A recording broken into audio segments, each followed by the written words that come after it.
নমস্কার, আমার আসাম ব্লগে আপনাদের সবাইকে অনেক অনেক স্বাগত। এসে গেলাম একটা মার্কেটের মধ্যে। এখানে সমস্ত রয়েছে বার্মার জিনিস।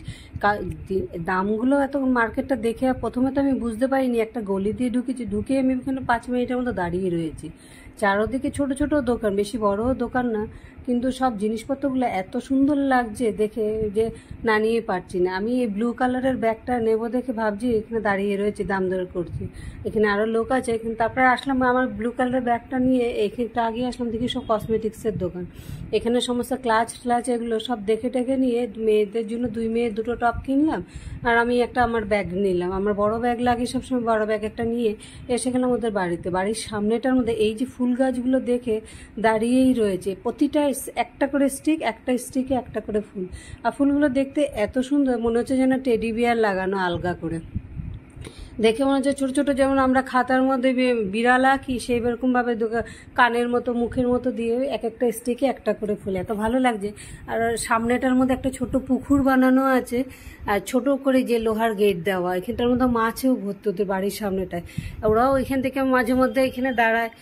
এরিয়াটা দেখে নিজেরও এত ভালো লাগছে। আর মানে আমার খাওয়ার জন্য ডাকছে, আমি না গিয়ে আমি এখানে দাঁড়িয়ে দাঁড়িয়ে 10 মিনিট ধরে এগুলোই দেখলাম, বাগানটা ঘুরে দেখে তারপরে খাওয়ার জন্য ডাকছে। এখন খেতে বসে গেলাম। শাক ভাজা, এখানে রয়েছে ডাল, পাঁপড় সেঁকে দিল, পাঁপড় একটা দিয়ে গেছে, এটা নরম হয়ে গেছে দেখে সেজন্য আরেকটা দেখলাম। কেননা আমি গেছি পরের থেকে ডাল, আলু ভাজা, পাঁপড় ভাজা, আচার এই দিয়েই খাচ্ছি, আর কোনো কিছু সেরকম খাচ্ছি না দেখে সেই পাঁপড় আবার দিয়ে গেল। খেয়ে দিয়ে আবার ওখান থেকে বেরিয়ে পড়লাম। জায়গাটা দেখতে এত সুন্দর যে মনে এখন বাজে প্রায় 10:30টার মতো, কিন্তু মনে হচ্ছে যেন সন্ধ্যা হবে। চারোদিকে মেঘলা, এত সুন্দর হাওয়া যে মনে হচ্ছে যেন এখনই সন্ধ্যা হয়ে যাবে, কিন্তু মোটেও না। কিন্তু ওয়েদারটাই এরকম ক্লাউডি করে রেখেছে, আবার 2 মিনিটের মধ্যে একদম পরিষ্কার হয়ে যাবে। তাই ওখান থেকে বেরিয়ে খেয়ে দিয়ে উঠে জায়গাটা একটু ঘুরে টুরে নিয়ে বেরিয়ে পড়লাম ওদেরই গাড়িতে আরেক জায়গায়। ও আগে ওর হাজব্যান্ডে যাদের বাড়িতে গেছি ওর হাজব্যান্ডে গাড়ি চালাচ্ছে, আর পিছনে আমি আর ও বসা, সামনে ওর একটা বাচ্চা মেয়ে রয়েছে। তাই একসাথে ঘুরে টুরে এখান থেকে এখন এই একের পর এক পাহাড়। এখন বাজে খেয়ে দিয়ে উঠে বেরোতে প্রায় 2:30-3টা হয়ে গেছে। এখন তারা তো পাহাড় এরিয়া সমস্ত, যদি তাড়াতাড়ি গিয়ে না পৌঁছায় তা অন্ধকার হয়ে গেলে মুশকিল হয়ে পড়বে।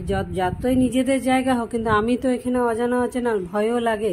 সেই জন্য কোনো উপায় নেই, তো তাড়াতাড়ি খেয়ে দিয়ে ওদেরকে বলে বেরিয়ে গেলাম। আবার এসে এখানে দুপুরবেলা 4:30টার সময় এই আচার, আলু ভাজা, ডাল দিয়ে খেয়ে দিয়ে এবার নিজের বাড়ির উদ্দেশ্যে বেরিয়ে পড়লাম। এক একটা পাহাড়ের থেকে আরেকটা পাহাড় দেখে নিজেরও ভালো লাগে, আর পাহাড়ের গায়ে গায়ে ফুলগুলো দেখে আমি নিজেও অনেক অবাক হয়ে গেছি। আপনাদের কেমন লাগলো?